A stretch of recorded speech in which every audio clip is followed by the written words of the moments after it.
Hello बच्चों, आज हम लोग पढ़ने वाले हैं डोमेस्टिक इलेक्ट्रिक सर्किट डायग्राम के बारे में। जो घरों में जितनी भी इलेक्ट्रिक सर्किट हमारी लगाई जाती हैं, वो किस तरीके से लगाई जाती हैं, उनका एप्लीकेशन क्या है, हर एक अप्लायंस का, वो सब हम आज यहाँ पे स्टडी करने वाले हैं।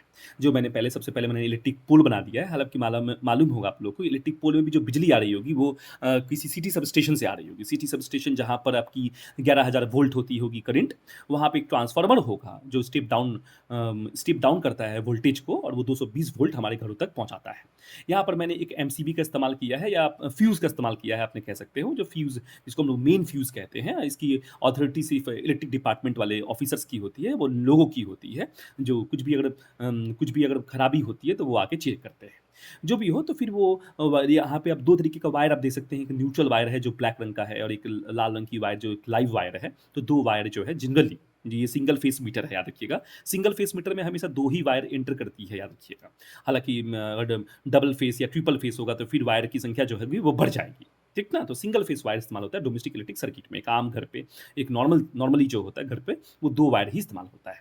अब होगा क्या कि इसमें आप देख सकते हैं केडब्ल्यूएच मीटर। अब केडब्ल्यूएच मीटर कहते किसे, ये भी आपको मालूम होगा। जैसे कि मैंने यहाँ पे लिखा है केडब्ल्यूएच मीटर, इसका मतलब ये हुआ कि 1 घंटे में अगर मान लीजिए आप इतनी एनर्जी का यूज़ होता है। अब इतनी एनर्जी का मतलब भी आपको मालूम होगा, 1 किलो मतलब 1000 होता है। फिर मैंने यहाँ पे लिखा है आवर लिखा है, तो आवर को मैंने सेकंड में कन्वर्ट किया होगा, फिर मैंने मल्टीप्लाई किया होगा। कैलकुलेशन करने के बाद 3.6 जूल आया होगा। इसका मतलब ये हुआ कि अगर मान लीजिए आपके मीटर में 25 यूनिट दिखा रही है, 25 से वो 26 हो गई। इसका मतलब ये हुआ कि उसने 1 यूनिट कंज्यूम किया है, और 1 यूनिट मतलब कितनी एनर्जी कंज्यूम की है, वो 3.6 इंटू 10 जूल एनर्जी कंज्यूम हुआ है। और आप सब इसको ऐसे भी आप पकड़ सकते हैं कि अगर आपके पास एक आयरन हीटर है, अगर आपके पास एक आयरन मशीन है, अगर आपके पास है, और उसके पास मान लीजिए 1 केडब्ल्यूएच का अगर है वो, और वो 1 घंटे के लिए रन करता है, तो वो 1 यूनिट कंज़्यूम करता है। और 1 यूनिट की जो प्राइस होती है, मालूम है, आज के समय में ₹10 हमको पे करना पड़ता है बिजली विभाग को।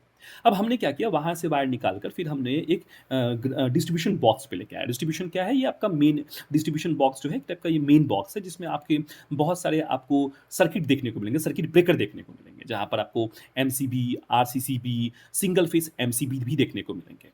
अब देखिए यहाँ पर एमसीबी को हम लोग डबल फेस स्विच भी कहते हैं, या स्विच ब्रेकर भी हम लोग कहते हैं। तो डबल फेस स्विच ब्रेकर या एमसीसी भी कह सकते हैं, या डबल फेस एमसीबी भी कह सकते हैं आप इसको। होता क्या है कि सबसे पहले हम लोग लाइव वायर और न्यूट्रल वायर को एमसीबी में डालते हैं, फिर उसके बाद हम लोग आरसीबी में डालते हैं।